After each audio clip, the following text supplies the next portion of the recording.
Bom dia a todos, bom dia a todas, bom dia aos nossos e nossas internautas. Estamos hoje em mais uma live em celebração ao 29º aniversário da Lei de Cotas, tão importante legislação brasileira que tem garantido ao longo dos anos a inclusão de milhares, de centenas de milhares de pessoas com deficiência no mercado de trabalho.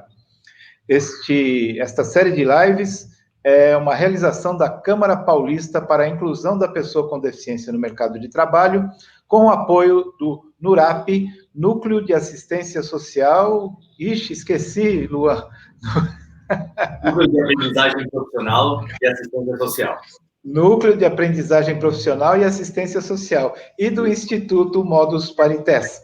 Hoje, com alegria, entrevisto a Juliana Ribeiro. Antes de passar a palavra a ela, peço ao Luan que se apresente. Por favor, Luan, se apresente aos nossos e nossas internautas. Ok, meu nome é Luan, 33 anos, pele morena, barba e cabelo preto, olhos escuros. Estou utilizando uma camisa polo cinza com o logo do NURAP na frente. Obrigado, Luan. E eu sou Tuca Munhoz, homem branco, 62 anos, barba, cabelo, bigode grisalhos, cabelo cortado bem baixinho, máquina 1. Eu estou usando uma camisa social azul clara, tem um detalhe azul escuro no colarinho. Eu uso pequenos brincos de argola. A parede ao fundo é bege, da cor bege, e pega lá um pedacinho de um quadro. Olha lá o quadro, que é uma paisagem caipira, que eu gosto muito. E passo a palavra à querida Juliana Ribeiro para que se apresente e faça sua autodescrição. Oi, meu nome é Juliana, eu tenho 28 anos, já estava até esquecendo a minha idade. Eu sou formada em rádio e televisão, trabalho com cinema. Atualmente eu estou trabalhando mais na parte de publicidade, na parte de produção. Trabalho mais na parte burocrática, na parte de executiva. E fui convidada pelo Tuca para falar um pouquinho, já que trabalhei na produção de um documentário sobre deficiência e sexualidade, foi como a gente se conheceu, eu acho, né? Acho que sim. E acho que é isso. Ô, Ju, faz uma descrição da sua aparência. Sim, eu sou branca, tenho cabelo castanho, cacheado, depois dos ombros. Estou usando uma blusa preta com um casaquinho preto e branco. Tem uns desenhos que eu acho que são uns bichinhos. Não sei exatamente o que são. E ao fundo tem uma parede amarela. E uso óculos pretos. Usa óculos. Então, Ju, me fala uma coisa, por favor. Qual é a sua deficiência? Eu sou cadeirante. Eu tenho uma doença que chama osteogênese imperfeita, que são ossos de vidro. E por causa dela, eu tive bastante fraturas quando eu era mais jovem. E por conta disso, eu optei por usar a cadeira de rodas, que me dá mais autonomia. Ju, eu não sabia que a sua deficiência era oriunda da ortogênese.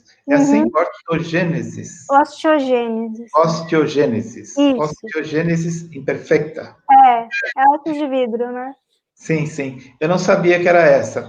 Mas aproveitando, eu entrevistei um dia desses o Fernando Sampaio, que é um homem bem mais velho que você, ele está com 54 anos, e eu já sabia de antemão que ele tinha a deficiência dele era oriunda disso. E aí eu comecei a entrevista fazendo uma pergunta que eu vou repetir para você. Né? Logo que começou a entrevista, eu perguntei para ele, o que significa para você a fragilidade? E eu faço essa pergunta a você. Calma, a fragilidade em relação aos ossos ou à vida? Faça uma salada. Isso, misture. É a fragilidade. O que significa? Fragilidade. Nossa. Eu acho que a fragilidade é É a facilidade de algo de se transformar, eu acho. Nesse aspecto, que linda resposta, que linda resposta. Nesse aspecto, a fragilidade em relação à sua deficiência, que é uma característica talvez central, né? Sim. Ela tem te ajudado nas suas transformações? Eu acho que sim. Eu me vejo como... Eu vejo que a minha deficiência ela serviu para muita coisa e muita coisa positiva também. Eu digo que a minha deficiência fez eu ter uma vivência muito boa e uma visão muito empática da vida. Eu tive vivências que, se eu não tivesse minha deficiência, eu não teria uma visão de mundo muito boa e muito bonita, e eu não teria vivenciado muita coisa que eu vivenciei durante toda a minha vida. Então, eu não teria ido para lugares que eu fui, eu não teria vivenciado coisas que eu vi, eu acho que eu não teria visto coisas que eu vejo que são importantes hoje em dia, que provavelmente eu não teria trilhado o que eu trilhei hoje.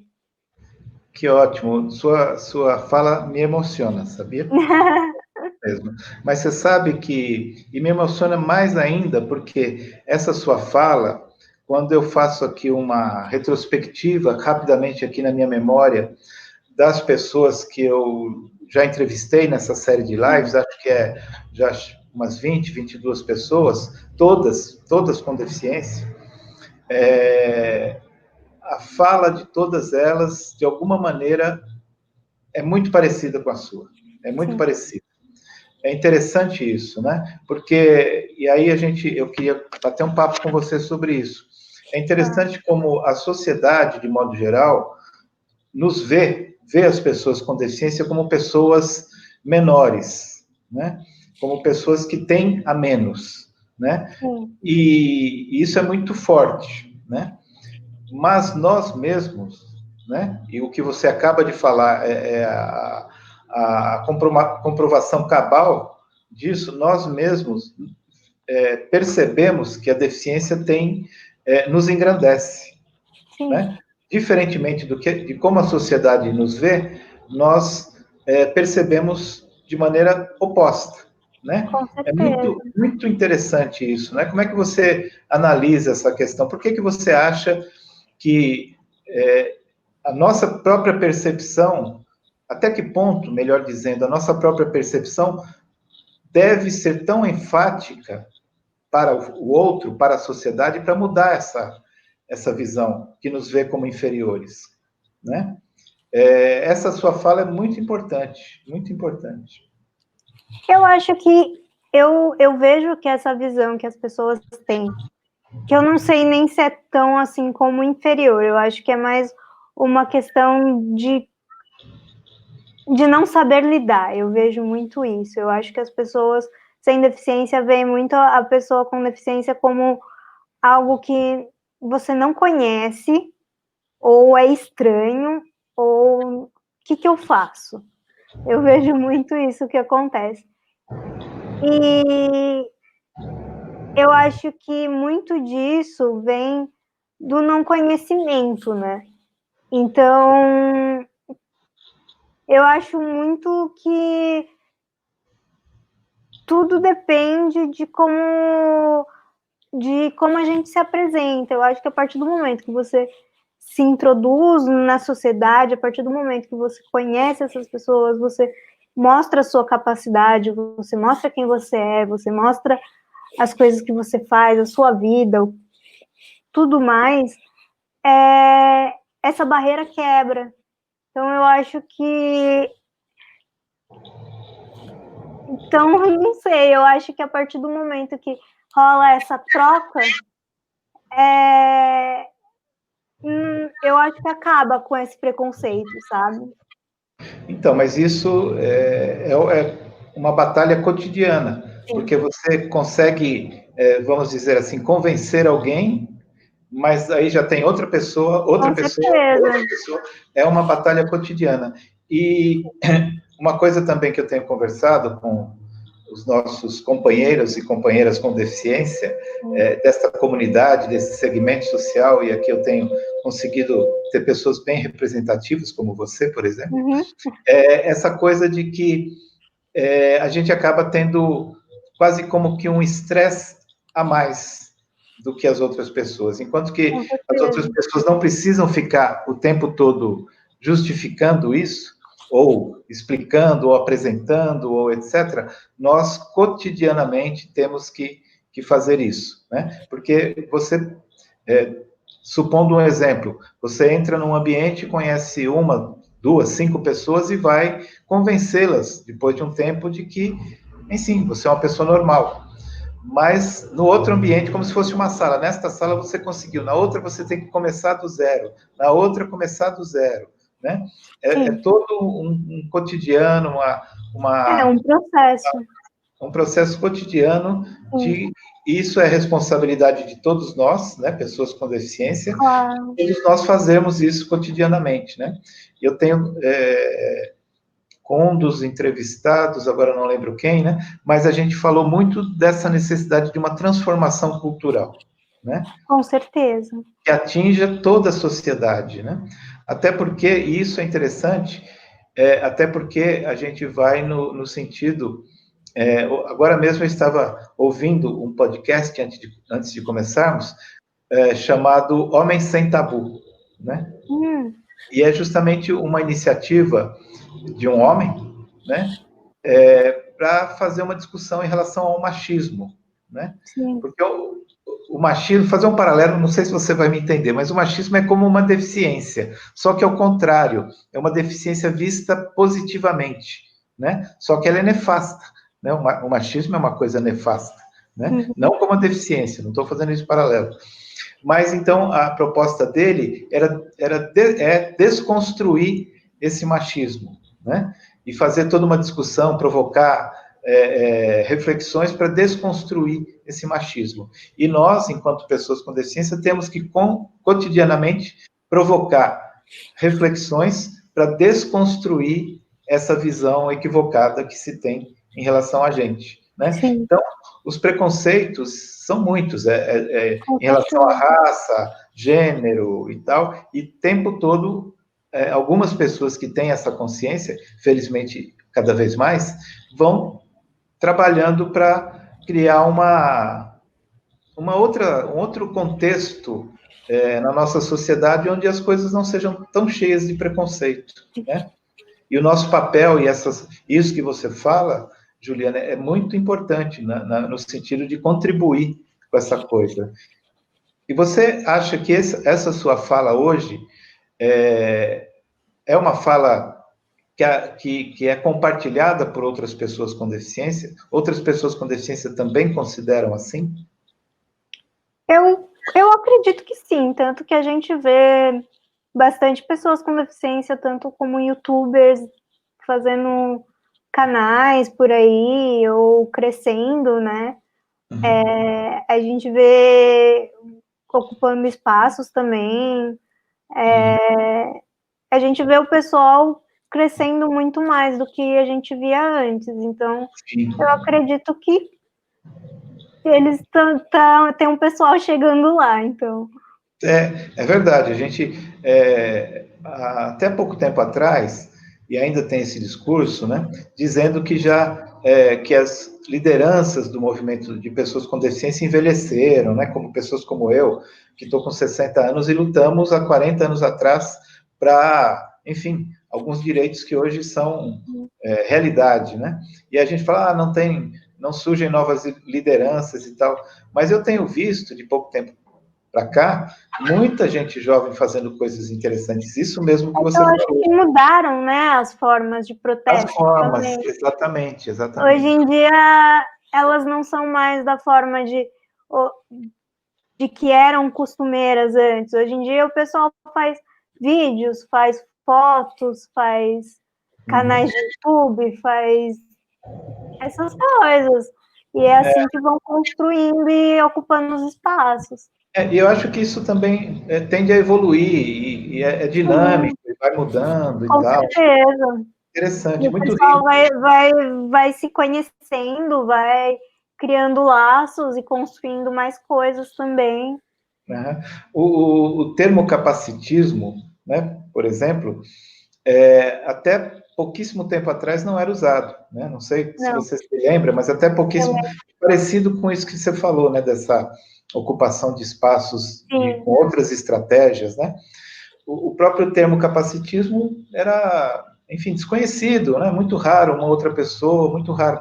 E acho que de poucos anos, se eu Eu falasse, estava na faculdade quando bombou o então, nome. e aí é muito interessante isso também, porque, e todo mundo está usando, essa moçada que você falou, todo mundo está usando esse termo.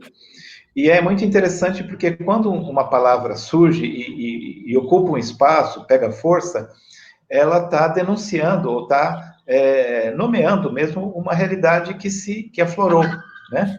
Então, Sim, acho muito interessante, muito faltava importante. um nome, né? Faltava uma Faltar, nomenclatura forte, exato, né? E aí ela surgiu e ocupou um espaço de maneira forte, né? com Como você certeza. fala, né? Isso é muito importante. E outro aspecto, assim, que eu quero conversar com você, é um aspecto que eu também acho bastante importante, é porque eu tenho visto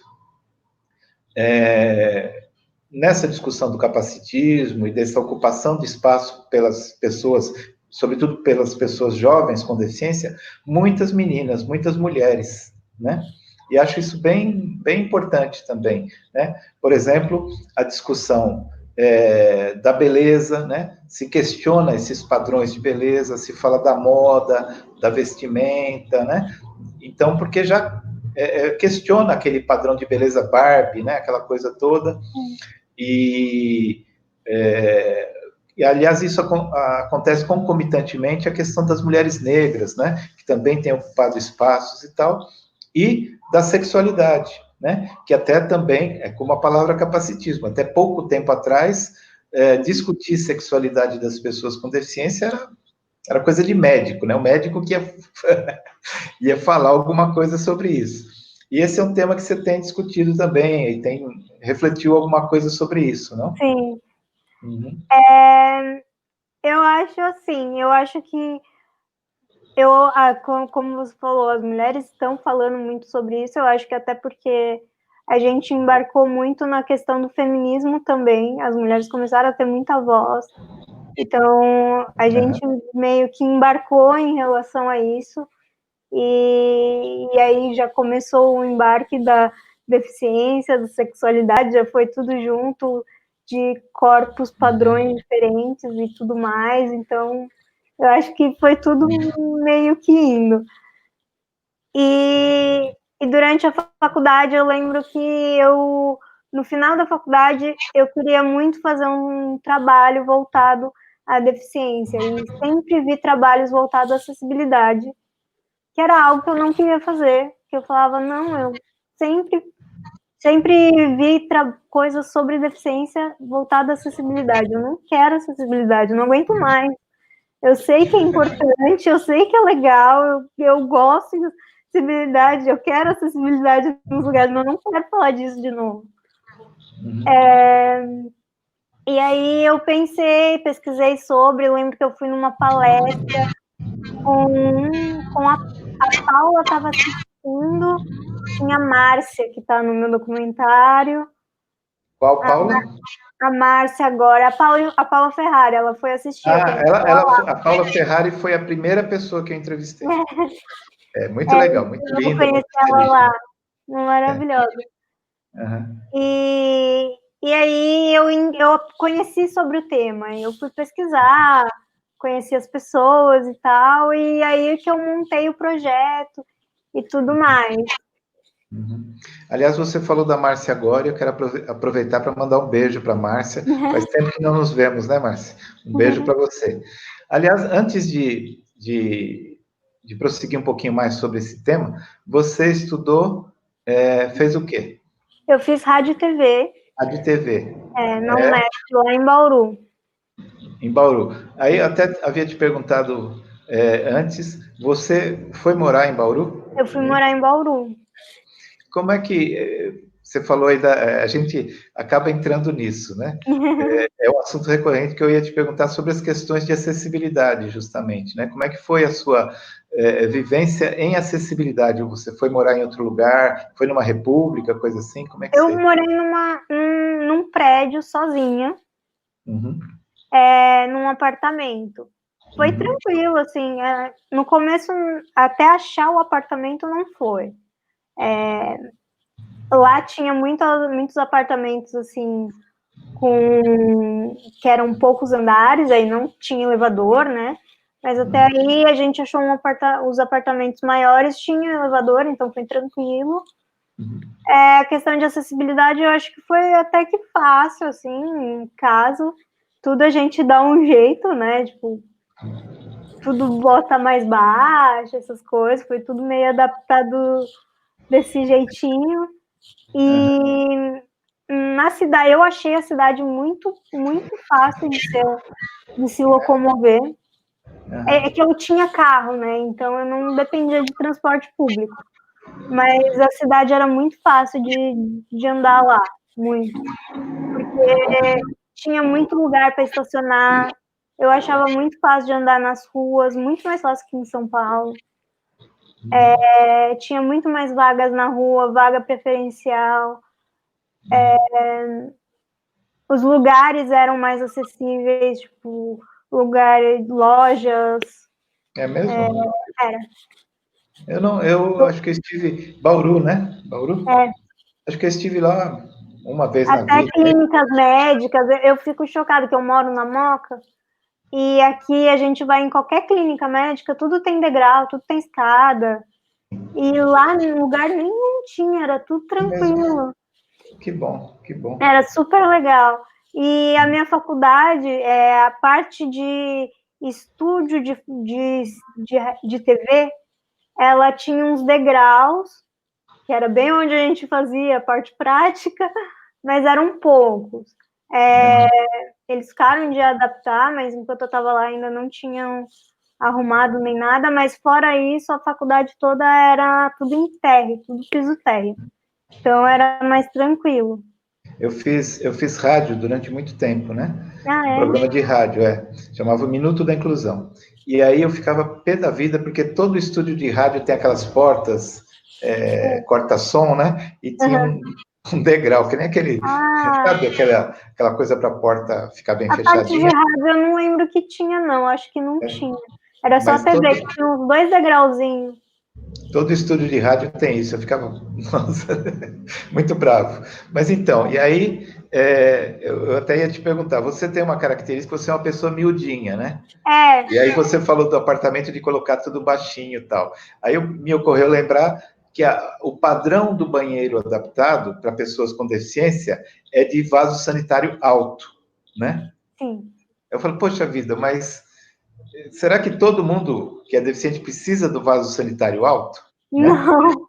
Então, porque é um padrão, né? Aí você foge de um padrão e cai em outro, né? Você foge do padrão do normal, né? Uhum. Da pessoa que não tem deficiência e tal, e aí faz um desenho chamado universal, mas põe um padrão que não serve para as pessoas com deficiência. Sim. Eu tenho um amigo que é uma pessoa com nanismo, e ele fala que quando vai ao banheiro ele faz xixi no ralo, porque ele não alcança o vaso sanitário, né? Então são coisas assim. É complicado você falar que aquele É é o bem... padrão, né, para pessoa com deficiência. Não é. Não, pra mim é meio chatinho também, tem que dar uma escalada.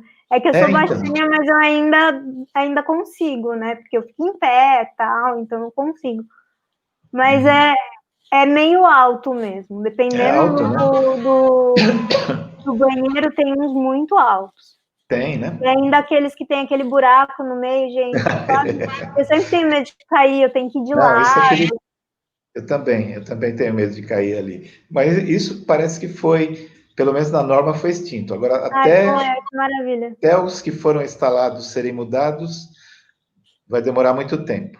Bom, mas aí você, continuando com a sua carreira universitária, você fez, então, optou por um tema para fazer o seu trabalho de conclusão de curso, é isso? Isso, meu Que trabalho de foi conclusão. Então foi esse vídeo. Sexualidade, e aí eu consegui escrever o projeto num edital que eu ganhei um dinheiro para fazer, e aí ele conseguiu passar na TV, então ele conseguiu ganhar uma visibilidade um pouquinho maior. Então foi bem legal. Que bom. E teve repercussão, né? Teve repercussão. Até eu fiquei sabendo, né?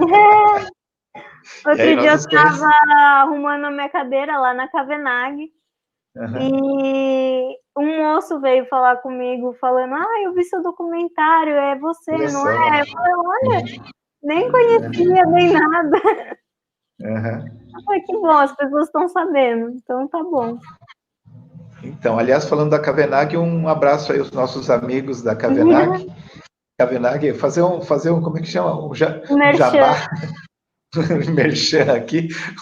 A Cavenagh é talvez a mais tradicional loja de produtos para pessoas com deficiência aqui da cidade de São Paulo. Mas, enfim, vamos exibir um pedacinho, né? O teaser do seu vídeo. Vamos pedir para a Júlia botar aí no ar, Júlia. Vamos lá. E aí depois você vai a gente conversa mais um pouco sobre ele depois que a gente passar o vídeo.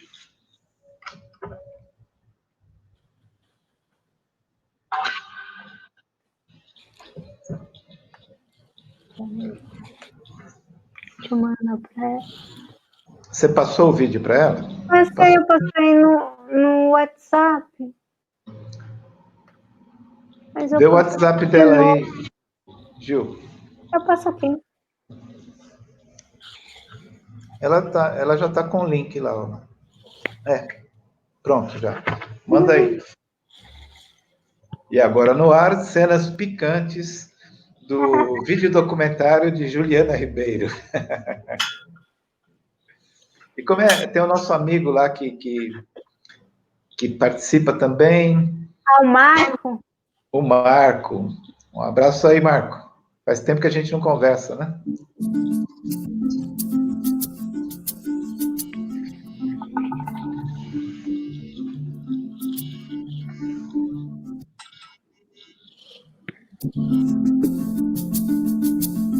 Eu percebi que eu era diferente como eu andava na rua, as pessoas me olhavam quando eu subia no ônibus.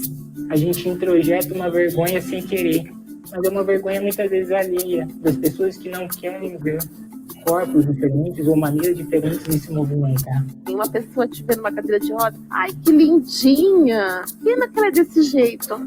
Ai, desse jeito como? As pessoas acham que a gente é só porque não faz sexo, né? A sexualidade é parte da saúde do indivíduo. Porque o sexo é um momento da vulnerabilidade. E vulnerabilidade é um momento onde toda relação se dá. É onde a gente se vulnerabiliza para poder interpretar o outro.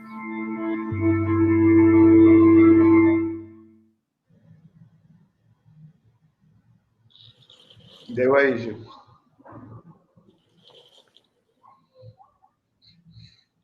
Por que você deu esse título? Porque, não sei, foi algo que surgiu, né?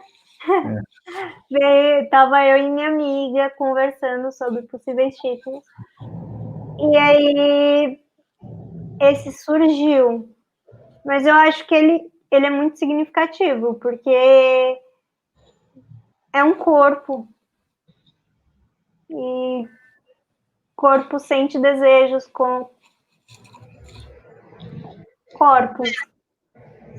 É interessante esse nome porque é claro que no caso aqui ele remete à questão da sexualidade, né? Sim, claro. Mas ele é muito mais amplo, né? Muito mais amplo também, né? Porque o corpo deseja vida, né? Vida. Sim. E sexo é vida, né? É interessante. Muito feliz. Muito feliz. Muito feliz mesmo.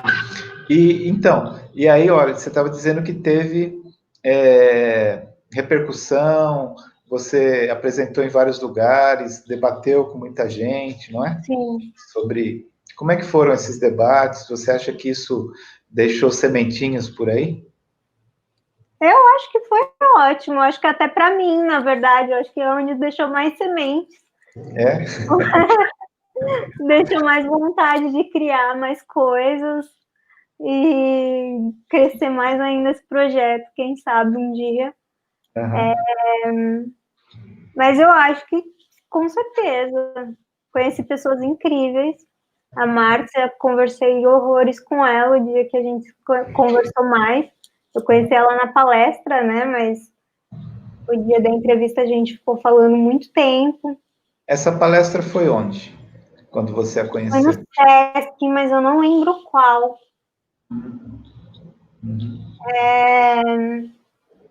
E aí eu conversei bastante com ela, a Paulinha também, depois a gente trabalhou juntas. O Marco eu não conhecia, eu conheci ele por causa do projeto, foi minha professora que me indicou ele, e depois eu conheci ele, falei com ele no WhatsApp, tenho contato dele até hoje, ele é uma pessoa maravilhosa.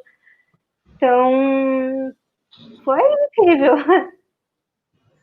Ele agora só quer saber da tese de mestrado dele, viu? Tá mergulhado até o pescoço, só quer saber disso, não conversa com a gente. Ele é voltado só nos estudos agora. Na verdade, Exato. sempre foi, né? Não é mais. Então, mas aliás, você tocou aí, falou do SESC, quero também mandar um abraço para os amigos, as amigas do SESC. O SESC sempre tem atuado também, né, de uns anos para cá, sempre teve essa preocupação com a acessibilidade, o SESC, né, todas as unidades acessíveis e tal, dentro do padrão da norma técnica, mas, e de uns anos para cá, o SESC tem provocado e procurado discutir temas relativos às pessoas com deficiência, como esse, por exemplo, de sexualidade, o tema da mulher com deficiência, né? Uma das nossas entrevistadas aqui, a Mila Guedes, por exemplo, também já esteve no SESC participando de uma roda de conversa sobre a questão das mulheres com deficiência. Então, parabéns ao SESC, sempre nos ajudando a sociedade como um todo a compreender algumas coisas que são tabus e ajudando a desconstruir, a derrubar esses tabus. Mas aí, Ju, você, terminando a faculdade, você trabalhava nesse tempo ou só fazia? Não, eu só fiz a faculdade mesmo. E depois você começou a trabalhar? Eu comecei a trabalhar, eu fui para a Secretaria da Pessoa com Deficiência. Foi logo o seu primeiro trabalho?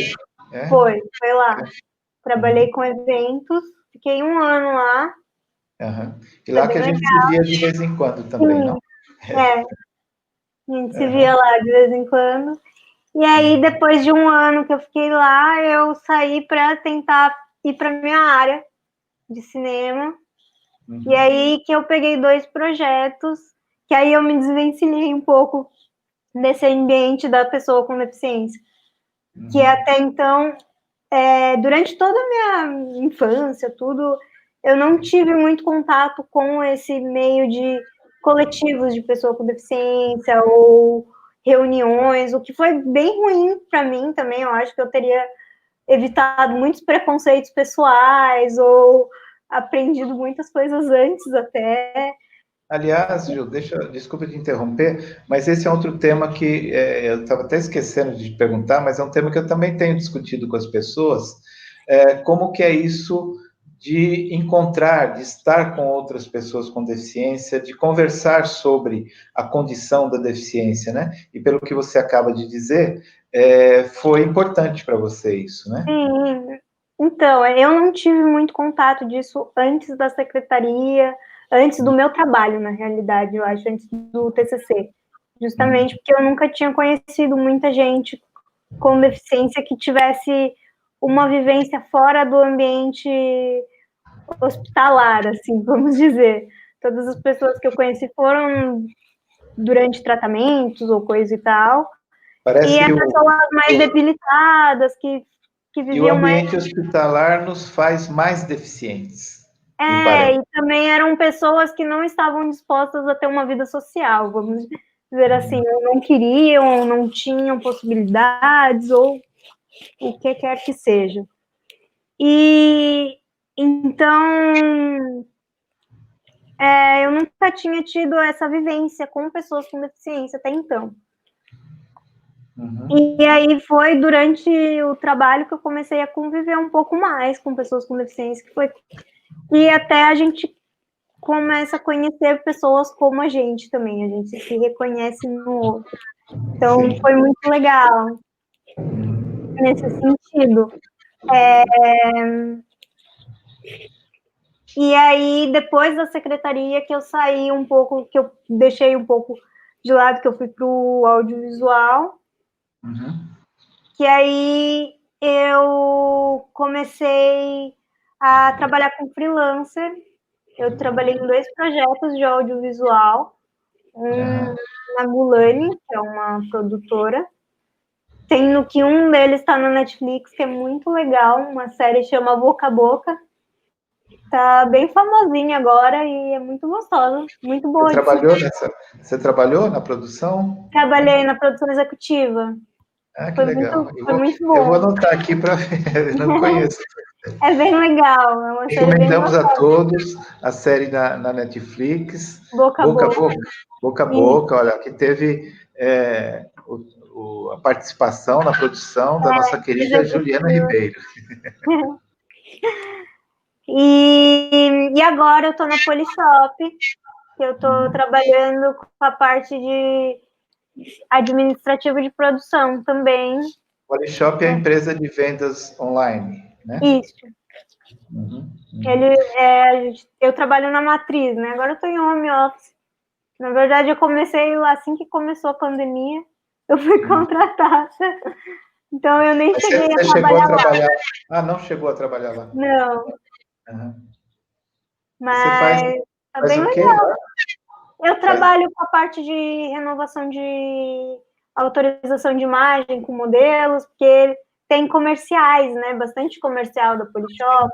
Então, eles têm uma produtora audiovisual deles, dentro da própria Polishop. Então, eu faço... Faz parte da empresa Polishop. Faz parte da empresa. Faz parte da empresa. Eles têm uma produtora audiovisual. Uhum. E aí eu faço a parte de renovação de imagem de modelos, em contato com eles, tal, eu ajudo na parte administrativa de pagamentos também, e essas coisas, no organizacional, de contratos, pagamentos e tudo mais. Você está lá contratada formalmente e tal, você entrou pela lei de Agora cotas? sim. Mas Sim. então você está contratada pela lei de cotas, né? Sim, É a primeira experiência sua nessa... E o que você acha da lei de cotas? Qual é a sua Eu opinião? acho incrível. Eu acho ótimo, porque realmente a nossa vivência para conseguir um bom emprego é muito mais complicada do que para a maioria. Eu vejo que eu tenho uma boa estrutura profissional, se você for ver um currículo meu, ele é muito bom, por motivos de que eu tive uma boa estrutura familiar. Eu tive uma mãe que ficou em cima de mim, que ela pôde me ajudar o tempo inteiro, ela pôde correr comigo 24 horas por dia, pôde correr comigo com escola, com hospital, com tudo, o tempo todo. Então, não é todo mundo que tem essa estrutura dentro de casa. E também a gente tem uma defasagem em questão de preconceitos, de que eu, pelo menos, nunca sofri isso, nunca cheguei numa entrevista de emprego e ouvi um não pelo fato de eu ter uma deficiência. Mas eu conheço gente que já ouviu isso. Então, por conta disso, eu acredito que a lei de cotas seja fundamental.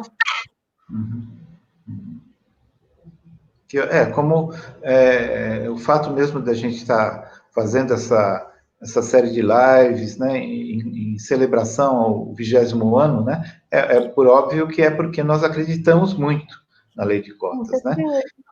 Eu até, como falo, eu tenho uma militância antiga, né? Não melhor nem pior do que a de ninguém, mas é antiga, e eu me lembro perfeitamente que antes da efetivação, da efetiva fiscalização da lei de cotas, eram pouquíssimas pessoas com deficiência Com certeza. inseridas também. Pouquíssimas, né? E depois que começou a haver uma fiscalização mais séria, mais pesada e tal, a lei de cotas até já existia, mas não havia fiscalização. Quando começou a fiscalização, aí a coisa começou a funcionar, e hoje são milhares de pessoas, centenas de milhares de pessoas, quase 500 mil pessoas com deficiência que estão no mercado de trabalho formal. E é interessante isso, Ju, queria também saber sua opinião sobre o seguinte: apesar de ter toda essa importância da lei de cotas, que nós reconhecemos, muita gente reconhece, constantemente, não sei se você tem acompanhado, mas constantemente tentam enfraquecer a lei de cotas, né?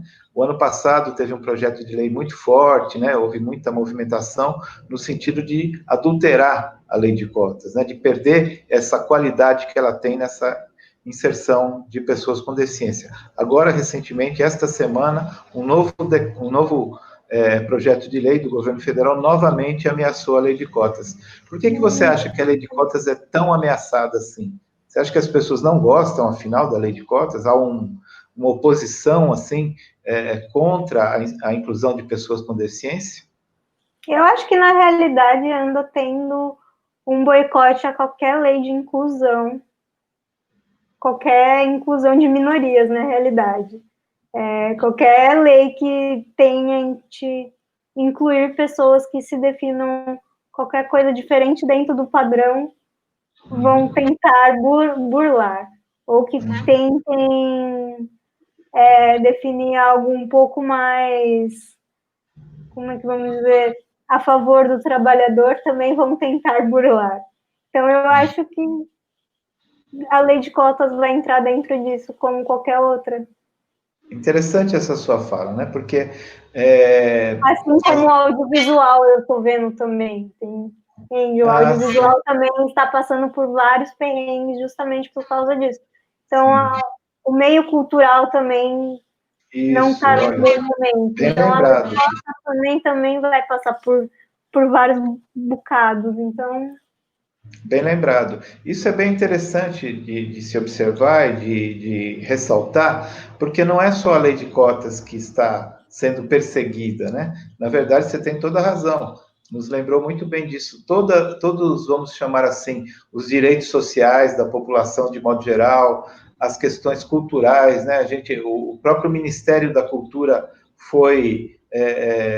perdeu o status que tinha, né? Fica aí todo um vai, não vai, pessoas fracas, para dizer o mínimo, são indicadas para assumir agora é uma coordenadoria de cultura, se não me engano, né? O próprio audiovisual, a gente viu quanta perseguição, quantas inverdades foram faladas em termos das leis de incentivo, né? Da Lei Rouanet e tudo isso, né? Muita bobagem foi falada e tal, né? Enfim, de fato, nós estamos vivendo num momento, parece que apagaram a luz, né? A gente está assim, no escuro, né? Numa situação difícil. É bem complicado. Para mim, está tendo um boicote total à cultura e também à diversidade social. Então, acredito que os direitos sociais também também estão querendo acabar com eles. Então... Você esperava que uma situação dessa viesse a acontecer? A impressão que eu tenho, e muitas pessoas compartilham, é que parece que as coisas tinham melhorado no Brasil e nunca iam voltar atrás, né? E, de repente... Que eu esperava? Eu acho que eu não esperava tanto, talvez. Certo. Mas uma coisa eu fiquei curioso, você falou que começou a trabalhar, mas ainda não foi onde será o seu local de trabalho, né? Imagino que você esteja curiosa, não? Como? Desculpa? Você me disse que começou a trabalhar, né, na Polishop, mas ainda não foi lá, está em teletrabalho. Eu estou trabalhando em home office. Eu não estou trabalhando no escritório até hoje. Tá, mas aí nem chegou aí. Eu cheguei aí para entrevista, conheci lá, mas não estou trabalhando lá ainda. E você quer ir, eu imagino. Ou você acha que... Sim, com certeza. Eu sinto um pouco de falta desse contato com as Então, pessoas. que as pessoas tem surgido uma discussão bastante forte de aproveitar este momento de crise sanitária e vários setores, e muita gente fala em especial das pessoas com deficiência, de haver uma ênfase maior no teletrabalho, né? De as pessoas com deficiência ficarem trabalhando em casa. Isso é muito polêmico, porque se por um lado pode ser interessante, por exemplo, as pessoas com deficiência têm muitas dificuldades em relação à mobilidade, né? Uhum. Nem toda cidade é como Bauru, né? É muito complicado as pessoas se movimentarem pela cidade de São Paulo, para todo mundo, né? Há uma precariedade no sistema de transporte, há uma precariedade nos sistemas urbanos, enfim, é complicado e para as pessoas com deficiência ainda mais. Então, há essa discussão. E aí é muito polêmico, porque algumas pessoas falam, e eu concordo, né? Se a pessoa fica em casa, é bom, ela deixa de enfrentar certas dificuldades, mas ela deixa de ter convivência também, não? Eu acho muito perigoso também, né? Eu acho que volta para aqueles tempos de esconder as pessoas, elas ficarem dentro de casa. Aí você não tem contato, você não vê, então para que acessibilizar os lugares também? Exato, exatamente, né? Então eu acho meio complicado isso. Eu acho que, assim, o home office pode até ser útil, mas também não acredito que ele seja todo dia necessário. Por exemplo, a gente tem 5 dias na semana, pode ser 2 dias o home office, 3 dias, não sei, alguma coisa assim. Mas também pode ter o trabalho presencial. Sim, até porque, né, isso que você falou é absolutamente verdadeiro, porque se a gente não sai de casa, vamos falar, então não precisa de acessibilidade, não é? Então isso é muito perigoso, muito perigoso.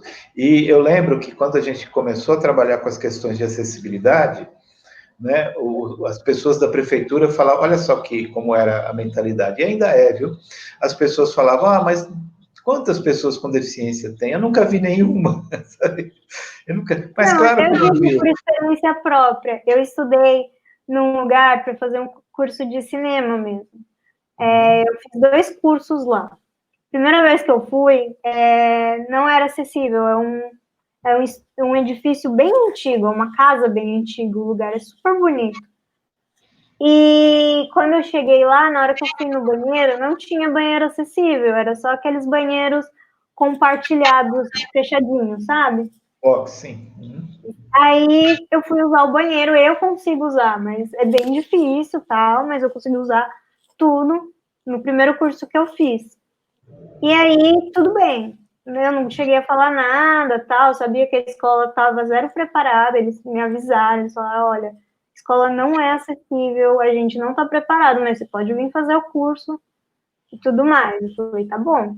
Aí eu fui, fiz o curso era só 2 semanas também, foi rapidinho e tal, acabou o curso. Aí depois de 1 ano ou 2, não sei, eu fui fazer outro curso lá. E eu esqueci de perguntar como é que tava, não tava, nem lembrei. Eu sei que eu fui fazer o curso de novo. Só que esse curso foi maior, foram 4 meses. Mas na hora que eu cheguei lá, na hora que eu entrei para pegar material, a moça já virou para mim, a gente fez um banheiro depois que você estudou aqui. Tá lá no fundo, na hora que você quiser, pode ir lá. E aí eu fui lá e eles fizeram um banheirinho lá no fundo, acessível, e fizeram um camarim para o pessoal se arrumar, por exemplo, na hora que precisasse. Eu falei, olha, provavelmente se eu não tivesse estudado lá, eles não teriam feito nada. Exato, olha só. E isso vale para um local como esse, para uma escola particular, mas vale para a cidade. Com né? certeza, para a cidade, para um bar, para um restaurante, para qualquer coisa. Porque é isso mesmo, a gente tem que ocupar o espaço, né? Tem que ocupar, tem que estar presente, tanto fisicamente como nas nossas reivindicações, nas nossas discussões, né? Com todas essas questões que você acaba de falar. Bem interessante. Aí, eu queria antes falar uma coisa que você tocou, estava deixando para trás, mas para mim é uma coisa bem importante. Eu tenho tentado atuar nessa área, fazer essa reflexão também, que você falou da sua mãe, né? Como é o nome da sua mãe? Maria do Carmo. Um beijo aí, Dona Maria do Carmo. Porque é o seguinte, você falou que sua mãe teve toda uma dedicação, ficou, né, com você e tal. Você, acho que, se eu não me engano, você falou uma dedicação 24 horas e tal. E é muito comum isso. Não sei, Juliana, se você tem essa consciência, mas é muito comum mães de pessoas com deficiência terem essa vida dedicada ao filho com deficiência. E isso é uma coisa que eu acho que eu costumo fazer a discussão que isso é uma questão de gênero também, porque é sempre a mãe, raramente é o pai, muito raramente é o pai, e isso fica a cargo da mãe. E você hoje, por exemplo, no seu caso, no meu, né, eu não tenho mais mãe, mas foi muito parecida a nossa situação, muito parecida, minha mãe também ficou assim, e é absolutamente comum a gente ver em todas as classes sociais, inclusive.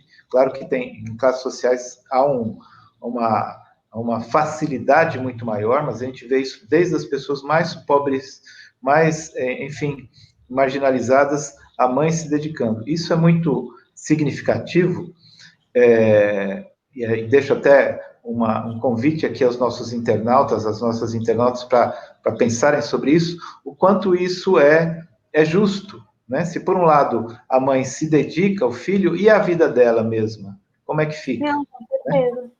É uma discussão que tem que ser feita, eu acho que tem que ser feita pelo movimento feminista, inclusive.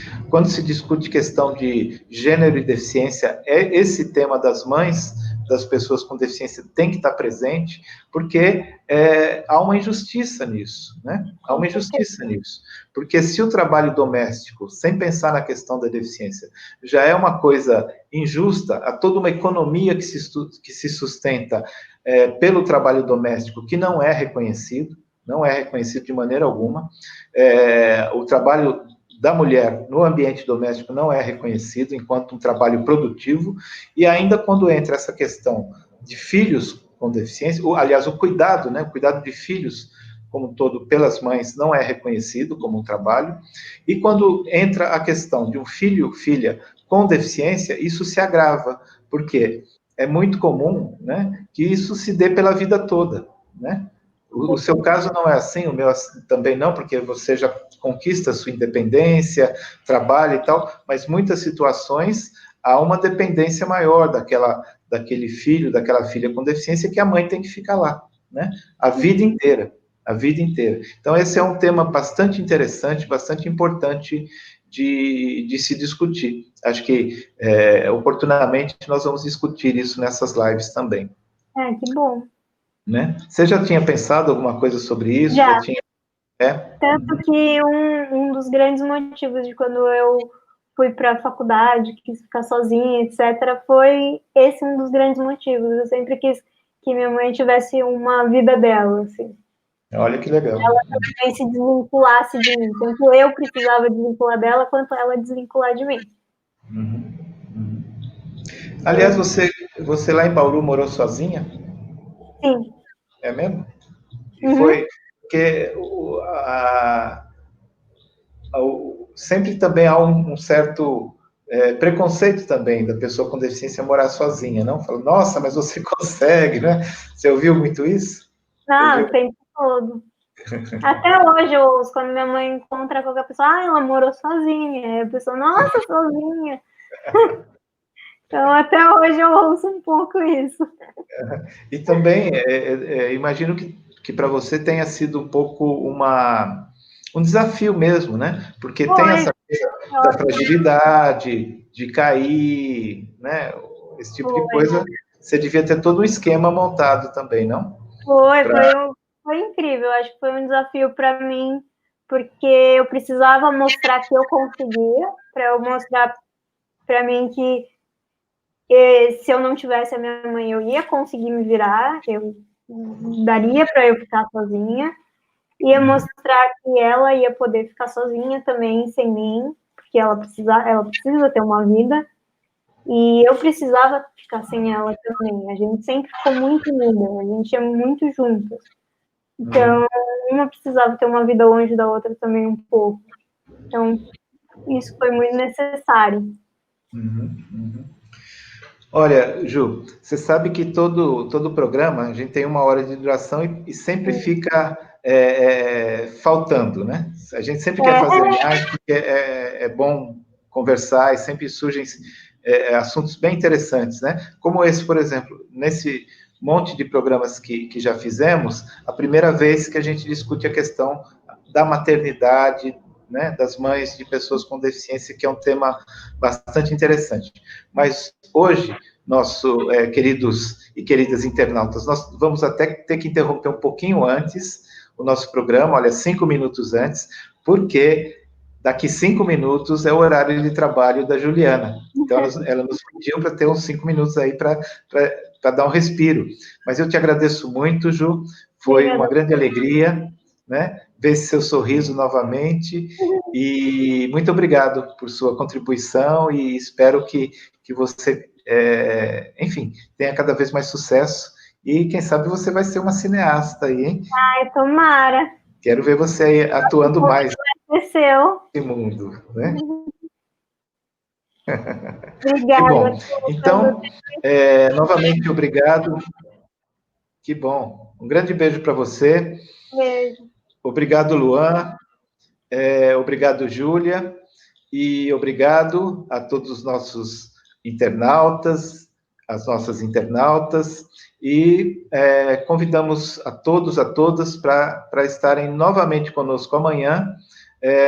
Vamos entrevistar o Nicolas, um garoto jovem, bem jovem, que também está refletindo de maneira muito criativa nas questões da deficiência. Então, até amanhã. Muito obrigado a todos, a todas, e viva a Lei de Cotas. Amanhã, inclusive, é o dia do aniversário da Lei de Cotas, 24 de julho, 29 anos de Lei de Cotas. Eu não posso, aliás, me desculpem, ouvintes, internautas, eu não posso deixar de dizer também que amanhã é o aniversário da minha filha Cecília, 19 anos. Então, viva a Lei de Cotas e viva a Cecília.